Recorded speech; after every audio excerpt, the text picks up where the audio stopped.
Buenas noches, soy Claudia Estudillo y en este segundo ítem del examen final de la asignatura de Comunicación Social se pide responder a la pregunta ¿en qué consiste y a qué se refiere la teoría de la aguja hipodérmica de la comunicación social y a partir de qué estudio concreto surge esta teoría? La teoría de la aguja hipodérmica de la comunicación social es un modelo que intenta explicar la reacción humana ante un estímulo comunicacional, basándose fundamentalmente en un esquema conductista. Surge en el año 1987 por Harold Laswell, el cual plantea fundamentalmente que a través de un mensaje codificado adecuadamente, pensado claramente con algunas condiciones específicas, es capaz de poder generar un estímulo potente y contrarrestable por parte de los individuos que son los receptores de este mensaje. El modelo asume algunas condiciones mecanicistas, es decir, en una sola dirección. Aquí no hay posibilidad de resistencia del receptor ante este estímulo, por lo tanto la reacción es inevitable y de alguna forma el modelo es bastante determinista. Esto ha llevado a que es bastante cuestionado hoy en día y derechamente algunos sostienen que está definitivamente obsoleto, justamente por esta condición tan unívoca y plenipotenciaria del emisor al poder generar este mensaje y este estímulo incontrarrestable por parte de los receptores. Obviamente, una metáfora de la teoría de la aguja hipodérmica, en este caso lo que se inyectaría a través de esta aguja simbólica es el mensaje, que en el modelo de la teoría de Slapwell tiene una connotación muy central. Obviamente,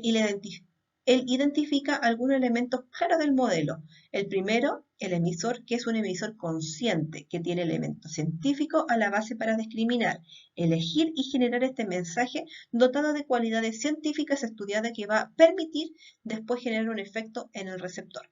Tenemos también el receptor por otro lado, que ya dijimos que se entiende como un individuo aislado, pero que forma parte de esta masa que de alguna forma está alineada y no tiene capacidad de reacción. Es muy lábil y recibe a quemarropa este estímulo sin capacidad de reaccionar de otra forma que no sea la esperada a través del estímulo. Como tercer elemento está el mensaje, que es central en la teoría de Laswell, pero también tenemos algunos otros elementos, como es la evaluación o la corroboración del efecto que genera este mensaje en los receptores. Conceptos clave porque de alguna forma se transforma en el feedback que tiene el emisor respecto del resultado buscando la conducta del receptor. En resumen, la teoría se trata de un modelo explicativo de los efectos de manipulación de la comunicación a la masa desde un paradigma absolutamente mecanicista, basado en las teorías conductistas fundamentalmente y que obviamente constituye una metáfora basada también en aspectos biológicos. Ahora bien, ¿de dónde surge esta teoría? Surge obviamente de algunos estudios y algunos aportes teóricos previos hechos a finales del siglo XVIII y principios del siglo XIX por dos grandes científicos, como Sigmund Freud y Gustavo Le Bon. El primero Le Bon, además sociólogo, y ambos trabajaron en el concepto de masas desde el punto de vista de la psicología social. Le Bon, a fines del siglo XIX, planteó en su libro del análisis de masas que el individuo, al actuar en un grupo grande, o sea, en una masa, pierde su condición de individualidad, pierde en condiciones de racionalidad y se comporta de alguna forma irracional a través del construct del apart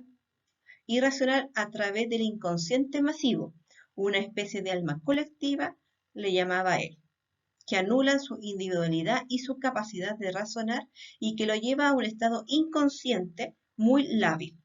donde es muy fácilmente manipulable y por supuesto entra en una especie de estado de hipnosis, de euforia colectiva y de éxtasis, similar al que podemos observar en la lectura de Fuente Ovejuna, en el capítulo final, que es cuando el pueblo enfurecido toma la justicia por sus propias manos y apedrea hasta la muerte a uno de los protagonistas del libro. Por lo tanto, el concepto de masa irracional y manipulable es clave en Le Bon y tiene que ver también con el concepto conductista. Por otro lado, y algunos años más tarde, Sigmund Freud, el padre del psicoanálisis, mucho más enfocado en el tema de la estructura psíquica y de la dinámica psíquica, recoge también algunos elementos de análisis de psicología para el ámbito social y edita también un estudio que se transforma en un libro que es el análisis de las masas y del yo. Allí nuevamente coincide con algunos conceptos de Le Bon, obviamente con algunos matices propios enfocados más en el área sexual, que es característica de toda la producción académica del psicoanálisis y fundamentalmente de Freud.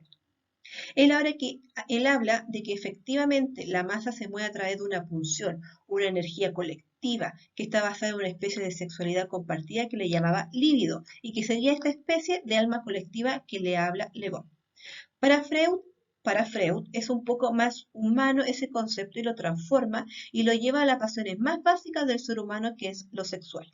Entonces, él dice que el ser humano en esta masa sucumbe ante esta necesidad básica,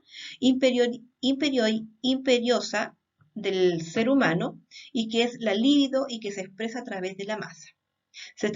satisface a través de la masa, fundamentalmente adhiriendo colectivamente y compartiendo algunos valores, algunas creencias, conducta, objetivos, misiones, etc., a través de las cuales él sublima de alguna forma este impulso. Es relevante porque en el análisis se hace del nazismo, el fascismo y de otras expresiones totalitarias del poder. Freud habla de este comportamiento de las masas que se canalizan a través de la emocionalidad o de la irracionalidad basado en este concepto de líbido, donde efectivamente la masa sucumbe ante este impulso y obviamente llega a niveles irracionales de comportamiento que lo hacen nuevamente muy manipulables ante estímulos planeados científicamente, inducido de tal manera de que es muy fácil poder conseguir conceptos que se enajenan y que hoy día no serían comprensibles. Así explica, por ejemplo, comportamientos como adherencias irracionales a un líder basado en los fascismos, fundamentalmente y en algunas ideas bastante irracionales vistas hoy en día, pero que a raíz de la Segunda Guerra Mundial y de los ideologismos como el nazismo y el fascismo eran muy comunes. Sobre todo, por ejemplo, en la Alemania nazi, donde la superioridad de la raza aria, donde este concepto de misión de nuevo hombre y del llamado a este mesianismo de la raza aria para dominar el mundo y purificar y ser parte de un nuevo contexto social y cultural puro, limpio, pristino, y esta es la base de este comportamiento y de este mensaje, que tan hondo en el nazismo y obviamente llevó a Adolfo Hitler al poder absoluto y a una Segunda Guerra Mundial devastadora, que estuvo muy cerca del tercer otro final, que es el que, que es el que conocemos, que es el triunfo de él y que hubiera sido el triunfo del nazismo y prevalencia de esta ideología. Por lo tanto, estos dos estudios, el psicoanálisis social y el psicoanálisis freudiano conductista, son la base que toma Harold Laswell para poder generar su teoría de la aguja hipodérmica y presentarnos también esta metáfora de este concepto mecanicista, de cómo es posible la manipulación de las masas atendiendo a estas condiciones de la habilidad y de indefensión que la misma masa genera en los individuos que la componen. Vuelvo a reiterar que hoy en día es un modelo bastante cuestionado, por no decir obsoleto, dado que ahí no existe ninguna capacidad de reacción del individuo, cosa que hoy día es bastante cuestionable, ya que cada individuo tiene una red social, tiene un contexto psicológico, social y cultural, que cuesta imaginarlo como abstraído y alienado totalmente y que le impide cuestionar los mensajes. Eso no es tan así, por lo tanto es bastante relativo esta capacidad de omnipresente del emisor al inyectar este mensaje sin discusión por parte del receptor. En razón de ello, es probable que hoy día esta teoría es bastante obsoleta, pero no obstante es una primera aproximación bastante importante como un modelo de la comunicación. Esperando haber podido dar adecuada esta respuesta a algunos elementos de las dos preguntas planteadas, entrego un gran saludo a esta profesora y agradezco también por los contenidos entregados en esta cátedra correspondiente a las 3 unidades.